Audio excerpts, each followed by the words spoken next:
What's up, Game Illuminaughty?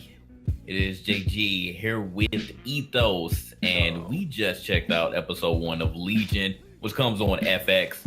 And this is definitely an X-Men inspired type of series here. And I must admit, like, this is a total like mind fuck, and it just one episode. So starting off, just a little backstory. So we have a man like David, who's the main character, obviously, and if anybody, he reminds me of like Magneto with the way that he was kind of brought up and the way that his powers kind of act. And then he ends up going to a crazy house or whatever. Probably said there's gonna be spoilers. Yeah, there's definitely gonna be spoilers. If you summary real quick, if you have not seen this and you're trying to figure out if you should watch it, if you like Inception, Matrix, you should watch this. You'll love it. Mr. Robot, yeah. Mr. Robot. Any type of movie or sitcom or series that has a lot of psychological, a lot of mind fucks, like going back and forth.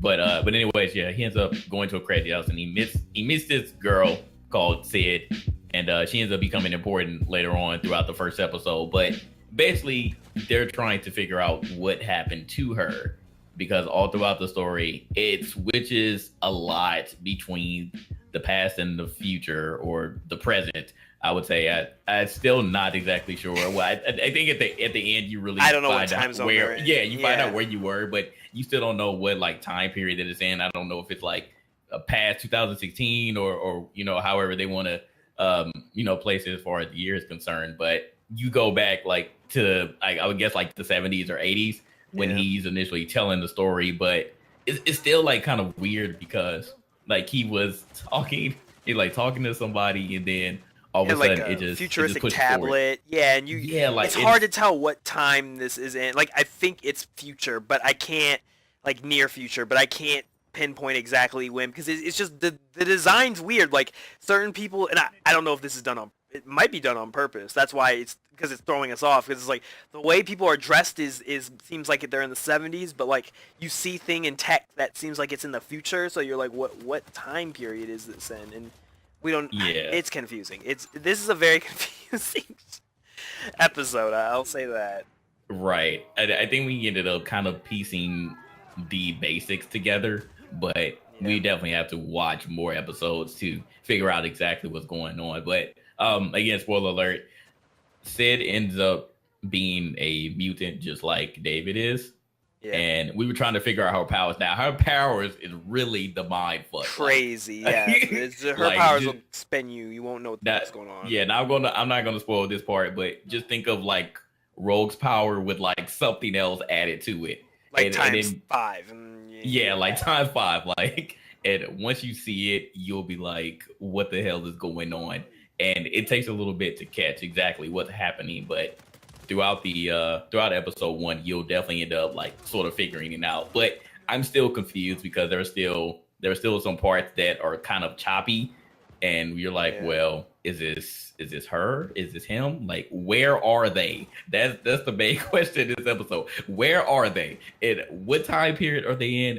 Which area is this in? Is this real or not? Yeah. We don't know, because it's just so much confusion, so much jumping back and forth, so much jumping from place to place that it's almost impossible to fully tell. Like, I feel like you would have to watch episode 1 again. I'd recommend people watch it. I'm going to rewatch it. You need to rewatch it at least twice, maybe 3 times in order to make sure you grasp everything. I don't see, that's the thing. Like, I don't know if the choice by which they made, because it's definitely, like, without a doubt, episode 1 is very choppy. It's very all over the place. Like, I don't expect someone first off to understand exactly every single aspect of what's going on, but if they're doing that for the sake of artistically making the viewer feel like David does, like we're like a schizophrenic, then they succeeded. Like I was losing, like I could not figure out what the fuck was going on half of the time, and like I was like what is real, what is not real? And, I started to doubt everything I was watching. So on that aspect, it's good. But I agree with Dave. Not David. See, there I go saying David. I agree with JG. I feel like episode 2 needs to be more grounded. Like, I don't need more crazy mindfuck stuff. Like, they need to start explaining stuff fast. because it's going to get because if they just add more mindfuckery shit to every single episode, it's going to get very complicated to keep up with everything. And like I usually can keep up with a lot of like the complex, like Mr. Robot and stuff like that, but like this is Mr. Robot times like 2 off of one episode. Like this is the season finale just times 2 of like Mr. Robot. Yeah, like they kind of just like threw us into it. Like, we don't care if you understand or not. We're just gonna hope that you get it at the end. Yeah, because like Mr. Robot was like it was a growth. Like it wasn't, they didn't throw it at you immediately. They were like, let me grow you so then you understand why he got to this point, and then make the big reveal. And that's why like it's impactful, and then everything makes sense then. And this one, it's like it's as if they tried to crunch all of an entire season of Mr. Robot, psychologically speaking, into one episode. And then it just like it's like sensory overload because you don't know what the fuck's going on half of the time. Exactly. So like, towards the end, and then the previews for episode 2, which is also out now, and we'll have to check that out as well. But episode 2 seems like it's going to be more calm because I feel like they just threw so much at you that they're like, okay, well now it's time to come to reality because we're in the present now. Right. So now you can find out, what's going on. But it looks like it's leaning towards like, the typical X-Men story. And again, if you're not aware, X-Men are kind of like black people in a sense. so it's really like black people, the weirdos, the unwanted people, and the white people are trying to confine you, you're trying to destroy you. So it's like that story. Like obviously David is going to be the most powerful mutant that anyone has ever seen, and they're trying to kill him because he's going to be a nuisance to them. So we still don't know what his power is, do we? We don't really know what his power is because we thought we knew what his power was, but then we realized, oh, this is Sid. This is Sid's power doing this, not him. So I'm curious. Like I don't know. It looked like he could control stuff like Magneto, but like it seemed like he could control anything, like just matter itself. But I couldn't pinpoint exactly what it was that he could. Now you remember when Magneto first met Xavier, he didn't really know like the potential of his powers, right? But it's kind of the same way with David. Like David activates his powers when he's upset, when he's mad, and he doesn't know what's going on. Like everything just goes into chaos. That's exactly how Magneto was. Magneto was like, oh my God, like you killed my mom and dad, you killed all the people I knew. I'm going fucking crazy and I'm going to destroy everything. That's exactly what it was. But with David, it's with everything. It doesn't have to be metal related.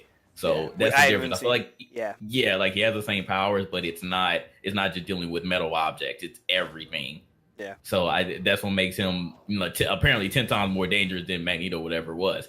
Exactly. So I want that's what. But the biggest things I just want understood is I gotta understand who the fuck this fat dude is that keeps appearing every once in a while with David. I gotta know who the fuck this guy is because obviously he's very important because they've shown him multiple times. He's creepy as fuck. The Yellow Devil, I think that's what David called him. Oh yeah, right. Yeah, the yellow devil, the devil with yellow eyes. Yes. Yeah, that's it. So that's he's him. important. Right. He looks like a little midget blob. That's what it reminds me of. Yeah, he doesn't look intimidating. It's just like when you see him, you're just like, what the fuck? Like he just looks out of place. But And I gotta understand what the fuck's up with the tree guy. I have to know. I don't know if that was just purely just an artistic choice or like if he actually had importance. But that shit threw me like what JG and me said. Like he's just chilling the entire time, just chilling as a tree. If you watch episode 1, just peep what he's doing. Like he's just there, just bullying, not minding his own business and shit. He's like, fuck all this other shit, dog. I'm chilling. Like no one notices him throughout the entire. He thing. identifies as a tree.